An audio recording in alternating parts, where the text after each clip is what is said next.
Hello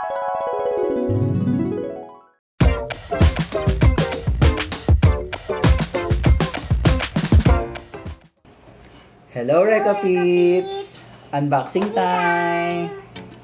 So, dahil ngayon ay puro uso na, ito na yung magiging standard natin sa school ng mga bata. So, online schooling karamihan na. So, ang tingin ko, itong ating i-unbox na item is very essential para sa mga bata. Bakit? Napansin ko, for the past 2 weeks na nag-homeschooling ng anak ko, nahihirapan siya mag-drawing sa laptop using the mouse. So, napansin namin ng asawa namin, ng anak mo pag nag-drawing lang using the mouse sa laptop. So, nakakita kami sa online, nag-grab namin sa Lazada 99 yung discounted price for this. So, nabili namin to sa JW Summit sa Lazada page nila. So, nakuha namin ng medyo okay na discount.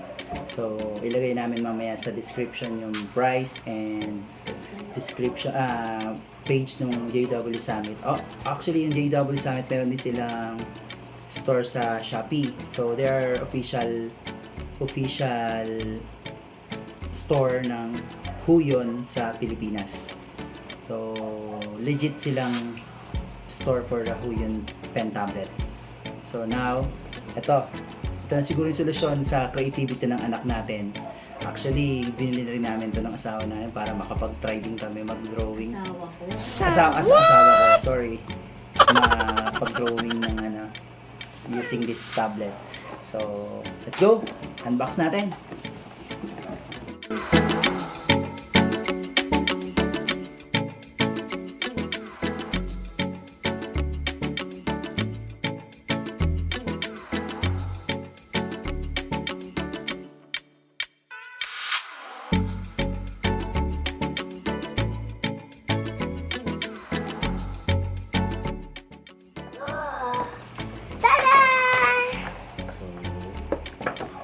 What?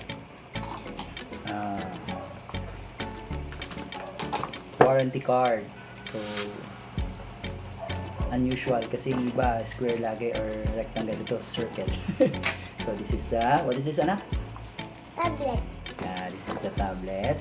And you can see it's super light. So, wala pa tong half kilo, mga around 277 grams lang or 300 grams. So, napaka-light. Very portable.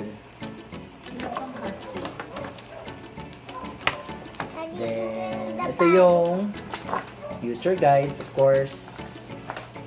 And what's this, anak? So, same part ng user guide. And also, this is the cable. And what is this, anak? What is this? Pen. The pen. So you can see there is a switch to change the pen, and so this is the USB mount. And do you know what's this, na? Nope. This is the stand for the pen. So after you use, you just need to put it there. And I think there's a surprise here. If you open this one, there are extra names. I need to check the actual name. So, first time ko magkaroon ng ganito. So, check natin kung ano talaga ang tawag yun. Pero mga spare yun. So, this is pen, battery-free pen. So, kahit gaano katagal mong gamitin, as long as buhay pa yung tablet, you can use this. So, very good. So, other models ng Huion, may models na yung lower version for this, walang stand. So, the pen only. Pero, still battery-free pen. So, ang model nito is Huion Inspiroy H640P. So, ano sa tingin mo, anak? Very useful ba to para sa online class mo? Yes. So, Why? Why? Because it's amazing. Oh, amazing. What else? And that's for our class, like Daddy say. Yes, that's Daddy said. Yes. Okay, so tingnan na natin tong mismong actual tablet. Wow! Careful. Oh, careful with your fingerprint. Okay, so you can see this programmable buttons. So you can actually dun sa driver niya, pwede mong maset kung ano yung mga shortcut keys. Pero you can disable din this actually. So para hindi din like when you're drawing, hindi mapindot accidentally. So you can disable din also.